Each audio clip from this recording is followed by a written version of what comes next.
I love performing. I've always loved performing, and the performing arts have been a massive part of my life.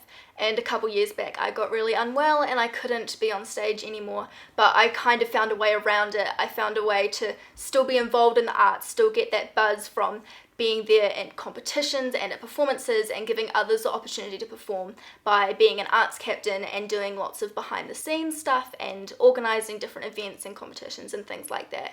And I think that being a performer has really given me an edge with all the humanitarian and service work that I do. It gives me the confidence to speak to people and to stand on stage and to share my passion with other people. And I've liked to help people on a local level, but I realised that there were such massive inequalities going on overseas and how privileged I am, and I would love nothing more than to help others get to the same opportunities as I have.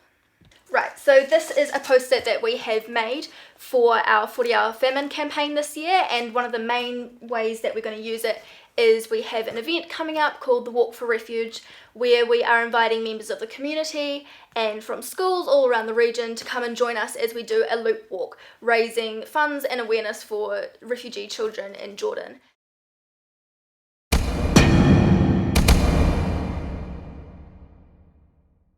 Well, I applied for it because I felt that I was in need of a new violin bow, as the one which I have at the moment is of rather poor quality, and in order to pursue my aspirations and potential career of being a violinist in the NZSO, I have to be able to practice and perform effectively, and all of which it is vital to have a good bow, which I currently don't have.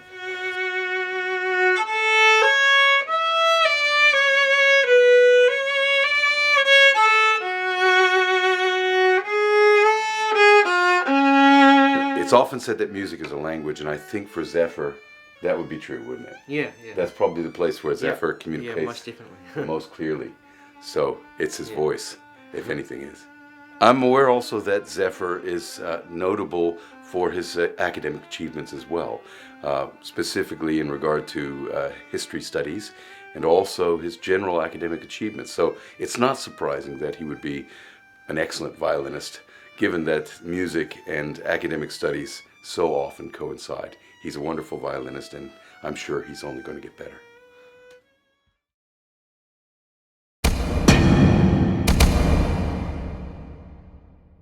It brings me fun and joy. Yeah, I don't know why. Like I work on some programs that are very boring. Well, just typing the code and seeing it run, being able to make things very amazing. It's fun. He's simply an outstanding student. He's first-class student. He's in love with programming, and he's promoting his love to programming and IT to his classmates. I'm self-motivated. I learned all the knowledge that I know now mostly through wikis and online videos. I didn't really have a mentor or a teacher teach me the things that I'm into now. This year they started running a robotics club, and they're teaching Year 9s, Year 10s and Year 11s how to create a robot with Raspberry Pi and Arduino. This is very different. He's doing it without any support from anyone else. I'm a role model. My friend Ben at university, I teach him, and he basically copies me in terms of programming. He knows that what I know is based off people who actually worked on these programming languages. This is a good question. What would you do with a bright student? I know Alex since he was Year 9 student, and even when he was Year 9 student, he already was sitting under the stairs programming all his spare time programming. So when he actually got into my class in Year 11, I technically speaking had to come up with some program to customize a program for him. He's doing really advanced stuff. He's already quite knowledgeable in programming in languages like Python or HTML, CSS, Java. So it's hard work to teach such a student.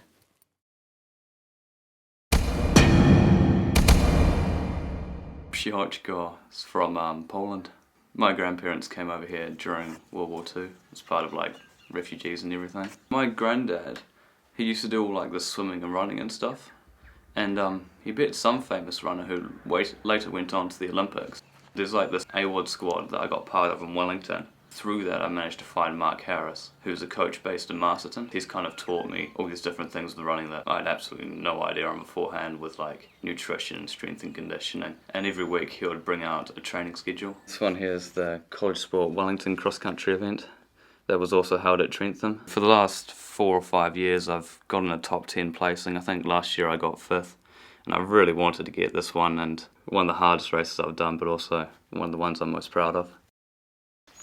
Yeah, so these are the spikes I used in the cross-country event in Australia.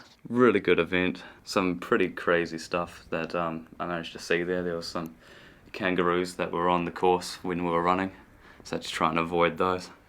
And on the start line I managed to completely tear down the side of them. And I realised when I was running across, and then suddenly the entire end of the spike completely flopped off my foot. And this is probably about the worst thing that could happen, 30 seconds to start. So I had to just kind of go through the race with completely ruined spikes. The problem was that it completely psyched me out, so it was quite difficult to try and get yourself back into the zone again. But I managed to complete the race, completely forgetting about them by the end of it. And I later realised that the spike had actually cut through the shoe as well as my foot as well. I'm going to try and get down to Canterbury to do some engineering. They've also got some of the best cross-country runners that are also based in Canterbury, so I'm hoping to get to know them a bit and use them as support, I guess.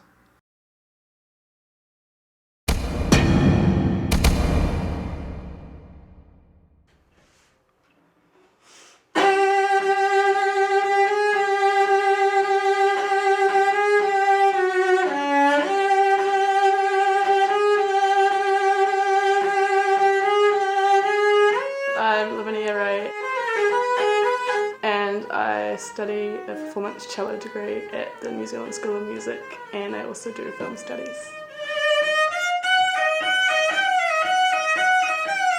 I just chose the cello for me to play when I was 5 because my sisters were both doing violin, and then it sort of stuck. I mainly do music. A hardworking, dedicated student and talented.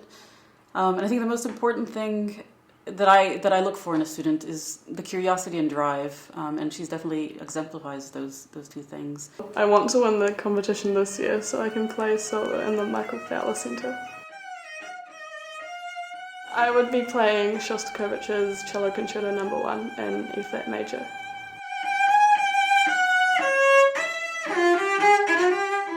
After I'm done here, I hope to go overseas and continue my music studies, and then probably return and teach and do an orchestra somewhere.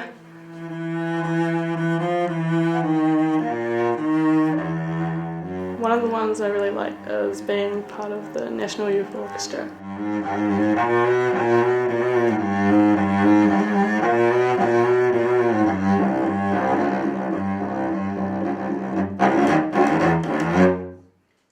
It's really a lot about people skills and about passion and about organisation and about doing the best you can.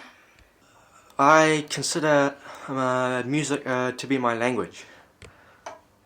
Dangerous with artificial intelligence, we can make something that decides humans aren't good to the earth anymore. The ability to just go out whenever you want and just run wherever. And you almost lose that independence, which can be quite frustrating when you don't run. And my sisters do music, so it's sort of a family thing.